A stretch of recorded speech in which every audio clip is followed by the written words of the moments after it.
There it is again, to your north, as it has been since you came to the coast. The reeds whisper, something completely different. It sounds like a bow, very slowly being drawn against the strings of a violin. A very small violin, made of reeds and rushes. Maybe there is room for 3 on the boat? What? What a farce. What are you talking about?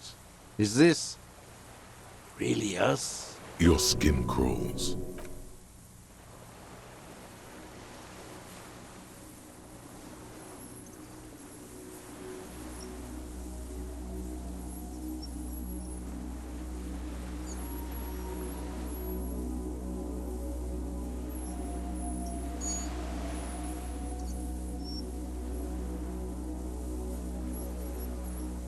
A delicate tangle of arms and legs unfolds from the reeds, limb by limb, to then just stand there, moving its scythe-like arms in ghostly silence.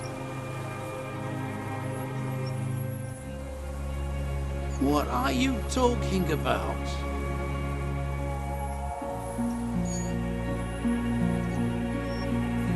There's nothing there.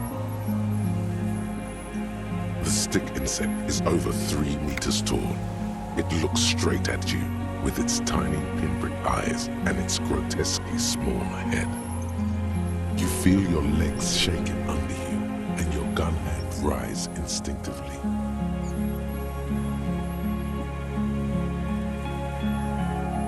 Tell me what you see, damn it. I can't make out one small thing in the reeds. Yeah, I can fucking see it. Thank God. If he can see, what that means, it's really there, spinning slowly, in absolute silence, its limbs long and slender. Be very careful.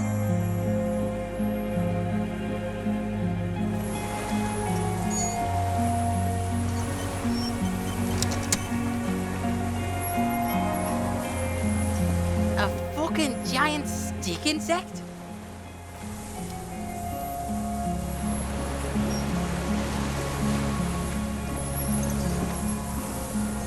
The creature stands on long stilt-like legs, antennae hanging from its head like a woman's hair, white and curled at the tips. It is no more than 5 steps away from you. The segmented antennae move with apprehension, searching for something that's not there. Reed-like tufts stick out of its joints. As the insect moves its forearms, it produces a faint hiss. Like the hiss is different from the strings you heard before. It says something else in a lower pitch.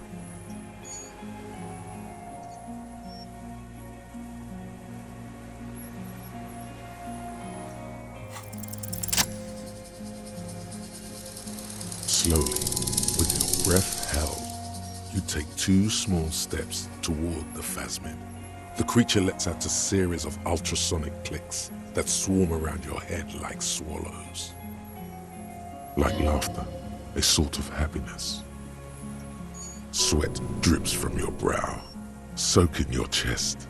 You reek of it, your chemicals. Hissing and clicking, it extends its mandible-like antennae to greet you. You're right below it now, looking up at the colossal chitin of its white limbs. The head of the creature is crowned by reeds, and its eyes are like small droplets of water. The insect stops its stridulation, seeming to observe you. Below its crown of reeds, little pinprick eyes detect motion, glittering. The world stands still around you. Suddenly, there is silence. No, stop. Be afraid.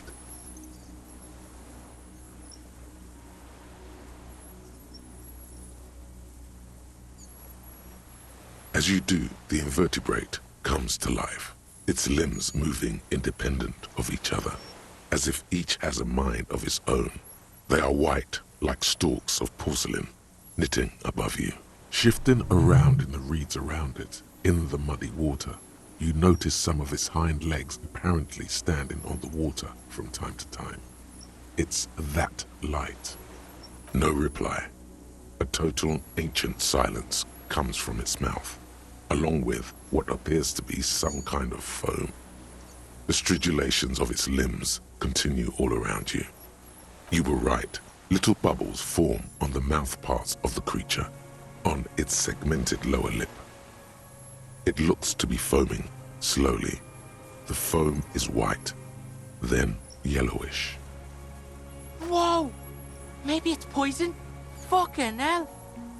The foam slowly turns a darker shade, like burnt caramel, as the insect moves its mouth parts, masticating. The little bubbles begin to burst, one by one. I exist.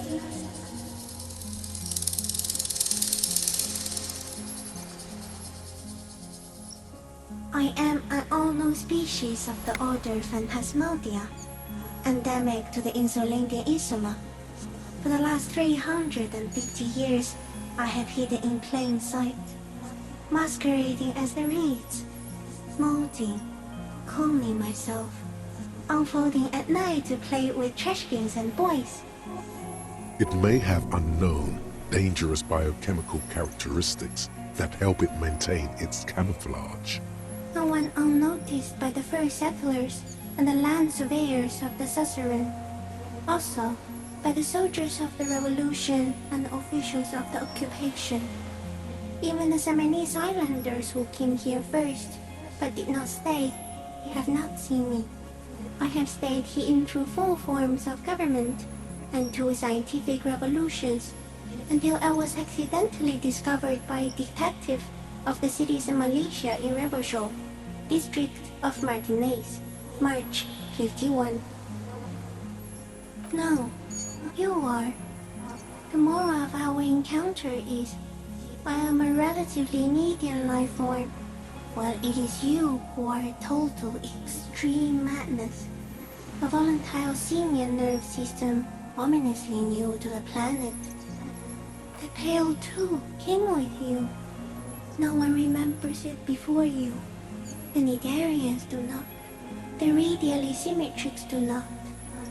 There is an almost unanimous agreement between the birds and the plants that you are going to destroy us all. It is a nervous shadow cast into the world by you, eating away at reality. A great, unnatural territory. Its advent coincides with the arrival of the human mind. You are a violent and irrepressible miracle. The vacuum of cosmos and the stars burning in it are afraid of you. Give me enough time, you will wipe us all out and replace us with nothing. Just by accident. We suspect it will be something like the oxygen holocaust that wiped out anaerobic life 2.6 billion years ago, when organisms first started breathing. Only much worse. Everything your eyes touch goes back there, behind the nose mirror. What if you blink? Are we still here? Please don't blink. What if he misplaces us all one day, or just forget?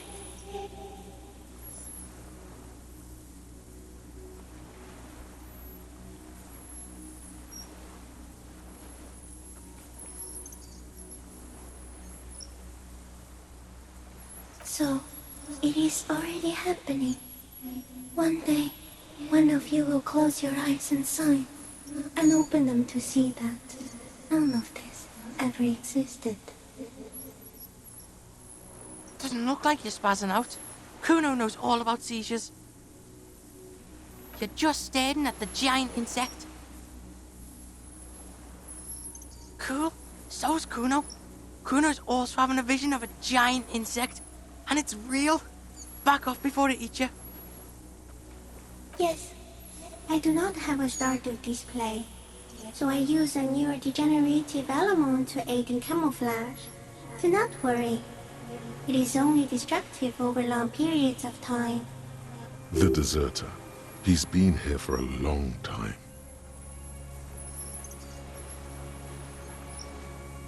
No, you are awake. I am real. Light is forming me. This is real. So am I. I was born to detect sucrose rewards and semiochemicals. What were you born to detect?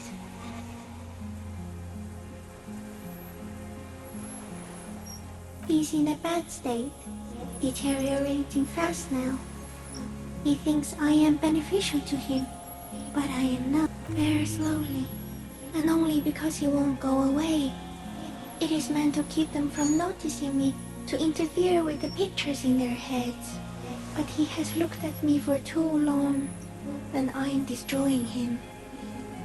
Tell me what it's like for you.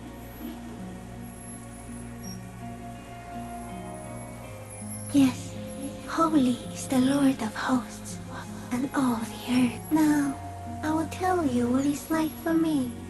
For me, it is a series of half-lit images, a kind of darkness, being intruded upon, transient, dim, moist, shapes of plants and animals, and internal sensations, a swarm of sounds, tiny vibrations on the inside of my forearms.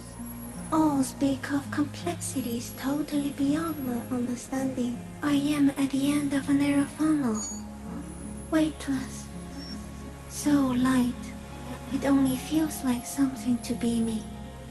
In truth, perhaps I'm nothing. I certainly do not have a soul, and if I did, it would never ache.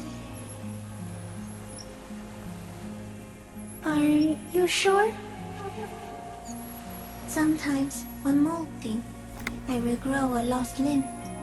One time something went wrong, and a small leg replaced a missing antenna.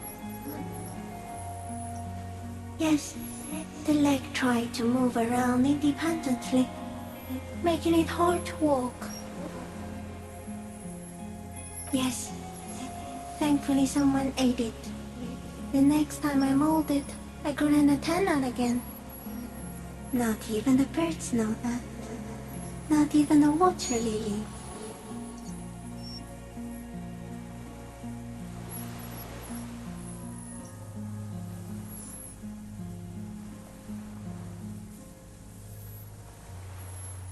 I think we should eat it. If it's a leaf, you can put it in your mouth. Or read. Yum yum. No, there is one more.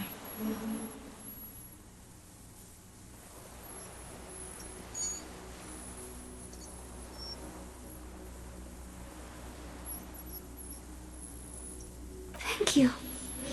I also have one more thing to say to you. That woman, turn from the ruin. Turn and go forward. Do it for the working class.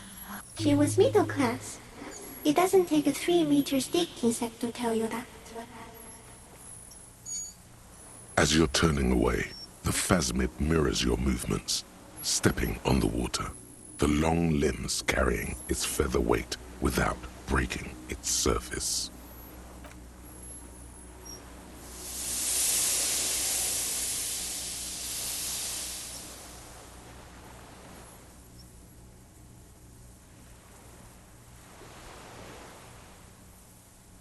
And just like that, it's gone, skating away across the sea's calm mirror like a skipping stone, leaving nothing but circles on the water. And something under it, in the place it stood, bobbing there, among... It's gone. Between those reeds there. Fucking Helican. The fuck? Is that ceramic? And more stuff? Like a nest in the reeds? We should peep it. Fucking hell. The fuck? What now? in some kind of strange... Yeah, Grandpa's not looking so good.